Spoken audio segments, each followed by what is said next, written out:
New Jersey Devils dump the Montreal Canadiens. Denis Gurianov had the only goal on the night for the Montreal Canadiens as they fell to the New Jersey Devils. Jonathan Drouin hit the goal post with the goalie pulled to tie it. The final count was 3-1 Devils as Montreal's losing skid is now 6. Wild horses. Every single game for about a month, Josh Anderson should have scored 2 or 3 goals. He's had open looks, breakaways. His rushes have been impressive. He's playing some of the best hockey of his career.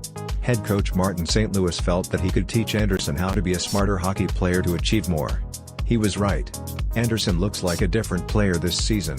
He uses his body like he always has. He forechecks with the same effectiveness. However, what is different is how Anderson is finding open space at a much better level than he has in his career. Anderson suddenly has figured out how to get open. He is reading the play much better.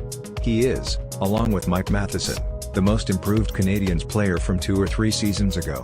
It's not close. Those two completely stand out in the past month. Anderson has 19 goals on the season behind only Cole Caulfield and Nick Suzuki. That is an outstanding contribution from Anderson. One more goal and it will be Anderson's second best season in his career. He had 27 in 2018-19. If he can score 4 or 5 more in the final quarter of the season to finish with around 25, he would be an attractive get for a club looking for a power forward to bring them a step closer to the Stanley Cup. General manager Kent Hughes has apparently turned down a first-round draft pick already for Anderson. Anderson is playing like that value will go higher at the draft as Hughes looks for a third first-rounder to go with his own and Florida's. It should be interesting. For the long-term success of the club, it should be a deal that Hughes makes to get a 7-year asset for Anderson, who will be heading to the downside of his career when the Canadiens finish their rebuild. Wild Goats. Although this was hardly the most entertaining game, the Canadiens held their own again against one of the best teams in the league. This week, Montreal took both the Carolina Hurricanes and New York Rangers to overtime, and on Saturday night, they gave the Devils a scare. That's a formidable trio of opponents for a team that is more Laval Rocket than Montreal Canadiens. Credit to the players for their competitive fire. The record says winless in 6, but there's been no shame whatsoever to any of it. Wild cards.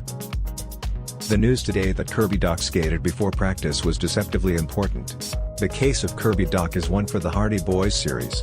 It would be nice if it were solved. Dach left the lineup initially for what the Canadiens called a non-COVID upper body illness.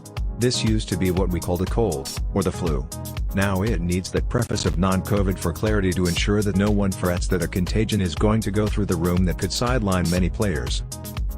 About 5 days later, Dach had not returned to the lineup. That was strange. Usually, a cold doesn't take a player out for a week at the NHL level. As media and fans, we waited patiently. We wanted more clarity. Instead, what we got was another chapter of mystery for the Sherlock Holmes types. The upper body illness became a lower body injury. The problem moved. That's odd. Even odder is what was thought of as a virus became skeletal. Can he skate? That he can, says that Dach is going to be fine, eventually.